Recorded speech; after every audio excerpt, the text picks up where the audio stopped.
Good day, everybody. It's Andrew here, and welcome back to my channel. We have a lot of updates regarding the next stimulus package, what's happening this week now that Congress is back in session, and some of these things could even affect Social Security benefits going forward as well. So let's discuss the details, but before we jump into it, do me a quick favor, hit like, hit subscribe, and share this video with anyone who you think might find this helpful. It really goes a long way in supporting my work. And if you really want to support my work, subscribe to my second channel. The link to that is going to be in the comments of this video, and that channel is going to be more entertainment based, where we go live. I'm going to be on camera playing bingo, playing the lottery, playing casino games, and you can comment live. It's kind of just a community to hang out for seniors, as opposed to a more serious news update channel like this one. So to the 4,000 people who subscribe to that channel already, thank you so much. And again, the link to that channel is going to be in the comments of this video. So with that said, let's jump right into it. But first, I just want to say, I hope everyone had a really good Thanksgiving weekend.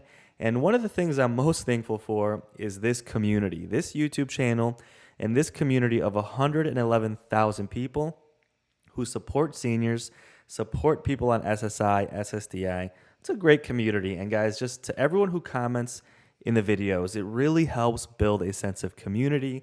This channel has truly been life-changing. I mean, this is really my full-time job now. So to everyone who's been supporting my work and supporting this community, thank you so much. Well, this week, Congress is finally back in session. If you look at the congressional calendar here, they had the entire week off for Thanksgiving, despite the fact that they didn't get the stimulus check package done, which they should not have taken a week off until the people were taken care of. But now they're back, and if you see here, these dates that are blank with no colors means they're on vacation. Blue means the Senate is back in session, so the Senate is back today. And these yellow dates, which are the next 2 weeks, shows that both the House and the Senate are going to be in session. So today, Monday, November 29th, the Senate is back in session. And then tomorrow, the House will be back as well. And we'll have 2 weeks, hoping they'll get the stimulus check package done in those 2 weeks. Now, the fact that the Senate is back is great because they're currently working on the stimulus check package, aka the Build Back Better Act, and that was already approved in the House. And Bernie Sanders is trying to get a $1,000 stimulus check for seniors included in that package, but we'll talk about that in just a second. Let's quickly do an update on daily trending news. It's going to be about 4 or 5 minutes, and then we'll jump into the stimulus check package update. Now, a lot of headlines are saying that Democrats want President Biden to start swinging at Republicans, and his allies are not sure he can. Inside the White House, a debate rages over how hard the president should attack Republicans heading into the midterms. Now, Joe Biden is known for a lot of things, right? If you like him, he's known for being a mild-mannered president with a good temperament who's pretty methodical and works in a bipartisan way. Now, if you don't like him, you think he's slow-witted, he's bordering on, Alzheimer's, things like that. People really attack President Biden. But in any case, he's definitely not polarizing. He's not aggressive towards putting pressure on Republicans, even moderate Democrats who have been slowing down the stimulus package. He's a pretty patient, mild-mannered person, right, who's relatively respectful to everyone else in Congress. Now, a lot of people are saying that he should be going harder on Republicans to try and get the stimulus check package done. Now, let me know in the comments, guys. Do you think President Biden should be putting the pressure on people to get this done? A lot of people think that one of the reasons we had 2 stimulus checks under President Trump was because he put more pressure on people, right? And we've only had 1 stimulus check under President Biden. So just something to think about. Let me know your thoughts in the comments below. Now, as far as what is in the Build Back Better Act, aka the stimulus check package, that is the main thing we're going to talk about in this video when it comes to stimulus. But first, let's keep doing a quick update on daily trending news. Now, Chuck Schumer, whether you vote Democrat or Republican, obviously Chuck Schumer is a Democrat. His father passed away this weekend at the age of 98. And he posted on Twitter, "My father, Abe, 98 years old, passed away this evening. In so many ways, he personified the greatest generation. He took whatever was thrown at him, no matter how difficult, did his job and never complained. An amazing husband, parent, grandparent, and great-grandparent. We love him and we will miss him." So just wanted to give a little shout out to Chuck Schumer and his family, and our thoughts go out to you I mean, 98 years old. I'm sure he lived a great full life. But let me know in the comments, guys, if you'd like to pay your respects to Chuck Schumer's late father. Now, there's a lot of talks about the 2024 presidential election, even though we're technically still about 3 years away from that election, right? That happens in November. It's currently November of 2021, so it's almost exactly 3 years away. But a lot of people have already been saying, well, with President Biden doing so poorly in the polls, and of course being almost 80 years old, I believe, and Kamala Harris doing poorly in the polls as well, who is going to run for president next? Now, there's been a lot of mixed signals here, right? On the one hand, when President Biden first ran for office, he said he would be a one-term president. That was his plan. Then recently he said, nope, he's going to run again in 2024. But a lot of people think that's not true. A lot of experts think President Biden is only saying that to try and create some sort of stability, right? Like usually the incumbent president, the sitting president, runs again, and usually they win again. That's just, I think it's a human psychology thing. People almost choose what's already in place, what they know, even if they don't necessarily love it, over the unknown, right? So he said he's going to run again, but a lot of people doubt that. So people are saying, well, who's going to run next? Is it going to be Kamala Harris? Is it going to be Michelle Obama? Is it going to be Pete Buttigieg? Who is going to be the predecessor on the Democratic side? Of course, most likely running against President Trump. Well, Kamala Harris, people are saying, is unelectable. Now, we're getting mixed signals here, too. Some headlines are saying Kamala Harris will run. Some are saying that she won't. And then some are saying that the Democratic Party want her to run. Some are saying they don't. I mean, quite frankly, it's looking like she's pretty unelectable, right? She's been really, really bad in the polls. And now these headlines are coming out saying that to try and take care of Kamala Harris, what they might try and do is say, hey, your polls are so bad, Kamala Harris, we can't risk having you run again. We might just make you a Supreme Court justice. See, these headlines are saying this here, that the current vice president could be nominated to the Supreme Court because she is unelectable as president of the United States. Now, if your polls are so bad, right? It's like 70% of the people disapprove of Kamala Harris, which you can debate that. I'm not saying I disapprove, but there's various reasons for that. Why would you make her a Supreme Court justice, right? Shouldn't Supreme Court justices at least have a 50% favorability rating? I know you don't really look at Supreme Court justices that way usually, but if anything, it's kind of a bad sign. So let me know your thoughts in the comments. These are just rumors that are going around that President Biden might try and get her in the Supreme Court before he leaves office because she has been deemed unelectable. Now, these headlines are across the board. Some headlines are saying that she will run for president. Some are saying that Kamala Harris is actually a front runner, along with potentially Michelle Obama. Now, that's an interesting thought because to those of you who liked President Obama as president, it'd be really interesting.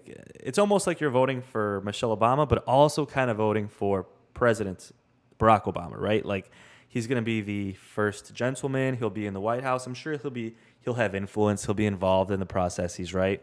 Not to take anything away from Michelle Obama. Of course, she would be the president as a woman. First female president would be amazing. But it's almost like you're getting a package there. So these are rumors going around. There's actually a clip here from Fox News describing the different rumors of who might run for president next, what their polls are, and kind of what we think is going to happen in 2024. So let's take a quick look, see what Fox News had to say. Then we'll jump right into the update on stimulus and what's happening this week in the Senate regarding Bernie Sanders trying to include a stimulus check for seniors in that stimulus check package. Well, we have a new poll this morning. Vice President Kamala Harris, apparently the top choice for Democrats should President Biden choose not to run again in 2024. This is according to a new The Hill Harris X poll. It is by a slim margin. 13% of registered voters are backing her. 10% say that they would support a presidential run from former First Lady Michelle Obama. And 36% say they are not sure who that they would vote for.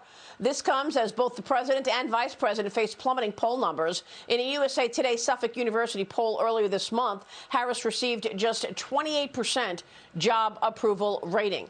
Dagan, I remember a couple of months ago, we had a different poll saying that the Democrats were pushing Pete Buttigieg forward. What are your thoughts? I don't buy this poll at all. And if you add up Kamala Harris and Michelle Obama, it's 23%, but 36% are unsure. Number one, Michelle Obama will never run for president. Number two, Kamala Harris dropped out of the nomination competition for the Dem nomination even before the first voting contest. Her approval is even lower than Joe Biden. That's how she is thought of by voters in this country. She is awkward, to say the least, when she gets in front of a camera. That's one of the reasons that her approval ratings are so low.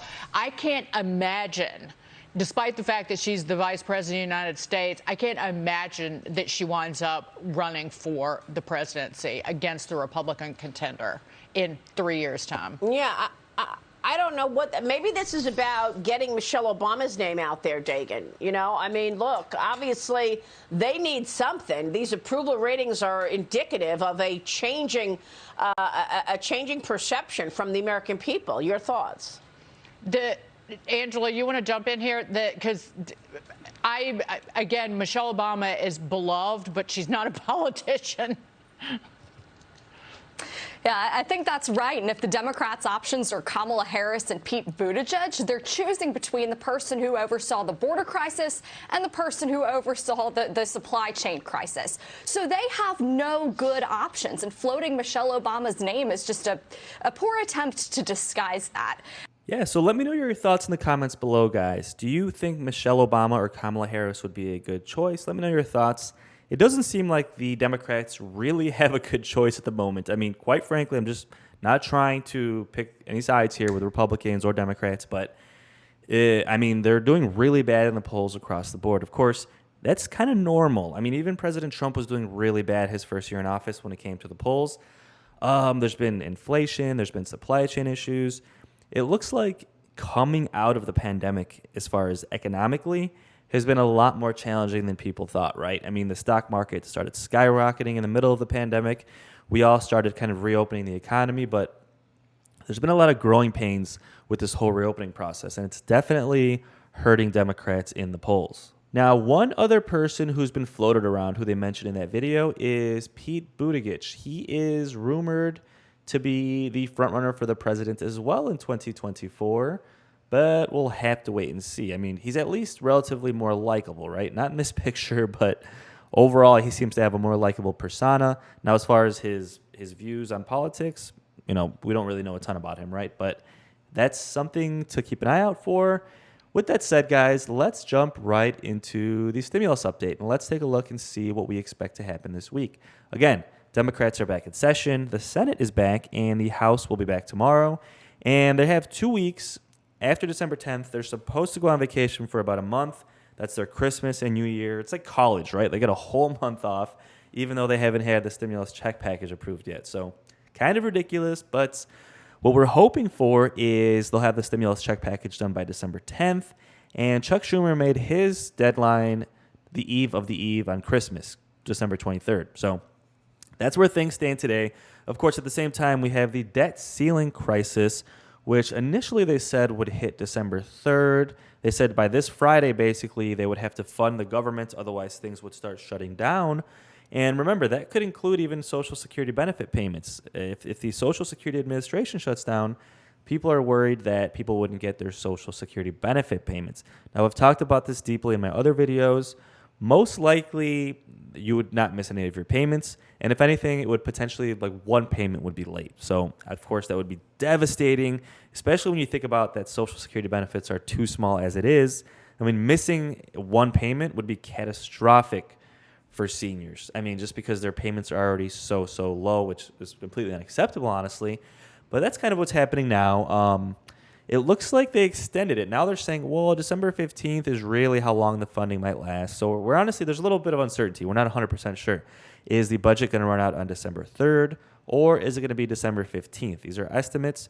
We'll have to wait and see. But anyway, that's kind of been tied in with the stimulus check package, is the debt ceiling crisis, that bill to increase the debt ceiling.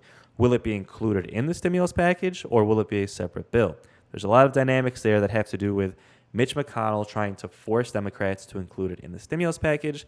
And for various reasons, Democrats don't want to do that. mainly because then next year at the polls, during the elections for the House and the Senate, Republicans can say, well, Democrats raise the debt. They're raising the debt ceiling on their own. When usually it's both parties do it together, right? So it would give Republicans one more thing to be able to blame Democrats for. So that's kind of the timeline going on here. So now that we have the Senate back in session, we're going to have Bernie Sanders going head to head with mainly Joe Manchin and Kyrsten Sinema as well. Remember, Bernie Sanders is trying to add the stimulus check for seniors in the stimulus package. Some people want it to be as high as $2,000. Bernie Sanders is hoping for at least $1,000, and President Biden acknowledged it, but said it could be as small as $800. Of course, then we have people like Kyrsten Sinema and Joe Manchin who don't want to include it at all, right? They don't want a stimulus check in the package, even if it's just for seniors, SSI, and SSDI. They don't want it in there. But Bernie Sanders is trying to include it in the stimulus package. And I get a lot of questions as far as who qualifies as a senior. Who would get the check if it's in it? Well, first of all, we don't fully know until it's actually written in the bill. But generally, when they do the stimulus checks for seniors, it includes anyone on Social Security, SSI, and SSDI. So that means even if you're 62, generally seniors in the definition of it is thought of as 65 and older. But usually these programs are passed for Social Security. So if you're 62 and you're on Social Security, you would probably get it. Now, Bernie Sanders has already said that if you're on Medicare, you would definitely get it. So if you're 65 and older, you're on Medicare, you would definitely get this stimulus check. And we're assuming it would include SSI and SSDI as well, because usually these types of programs encompass all of this, and usually VA benefits as well too. So we'll have to wait and see. But that's currently what's happening, guys. We're expecting a huge battle between Bernie Sanders, Joe Manchin, Kyrsten Sinema, as Bernie Sanders continues to fight for seniors and fight for those who are disabled to try and get stimulus checks in this package. And Joe Manchin and Kyrsten Sinema fight to, quite frankly, they're probably going to try and take some things out of here. We already know Joe Manchin is upset that paid family leave for 4 weeks was included in this package. Now, that is a 28-day paid family leave for people who have kids and people who have illnesses, and that would be guaranteed. I mean, right now, some companies already have that, but a lot of companies don't. Most companies don't. This would create a federal mandate where companies have to do that. Now, Joe Manchin has said he is strongly against that. That's another thing they're going to be fighting to take out as well. So we'll have to wait and see what happens. There's going to be a lot of news this week, so we should have a lot of updates from Bernie Sanders, Joe Manchin, Kyrsten Sinema, Chuck Schumer, who is the Senate Majority Leader. There's going to be a lot of action in the Senate this week. Now, as far as what is in the Build Back Better Act currently, what was already approved in the House, remember, the House of Representatives approved this stimulus package in the House. Now it's in the Senate, and the Senate's going to make some changes. Then they'll pass it back to the House to approve it again, approve those changes, and then they'll send it to President Biden's desk. But what is currently in it? What was approved in the House? Well, a couple of things. Obviously, Bernie Sanders is trying to include the stimulus checks, but that's still not in there. Prescription drugs.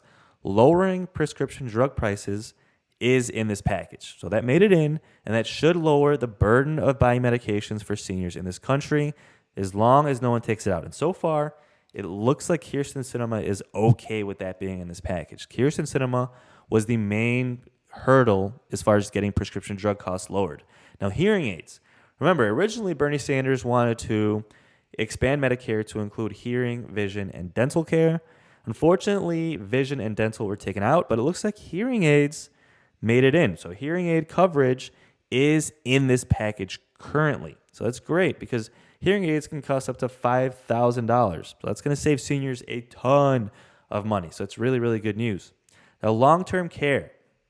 Now, the spending bill includes $150 billion for long-term care, which includes in-home house care and community service care at like nursing homes and things like that, through Medicaid over the next decade. So if you're on Medicare and Medicaid and you're on a waiting list to get home care or nursing home care, there's going to be a lot more funding for that soon, and those waiting lists should start to be taken care of pretty quickly. So that's really, really good news for seniors. Then we have the paid family leave, which could help seniors as well, and affordable housing. They're including $500 million to build more affordable housing and provide more Section 8 vouchers for people to have affordable houses to live in. Of course, a lot of seniors use Section 8 vouchers as well, so this is going to go a long way in helping those who are on a waiting list. So those are really the main things that are currently included for seniors: affordable housing, long-term care, hearing aid coverage, and prescription drug costs going down. And then, of course, we have Bernie Sanders trying to include a stimulus check as well. So again, guys, there's going to be a lot of updates this week. Please subscribe. I'll keep you posted as things develop. We have Bernie Sanders in the Senate trying to include stimulus checks. We have Joe Manchin and Kyrsten Sinema trying to take things out. Then we have the debt ceiling crisis, which is kind of wrapped into this whole thing in one. With that said, please subscribe. I'll keep you posted as things develop. We should have a lot of updates to come. So guys, thank you so much for watching. And until the next video, take care and have a great day.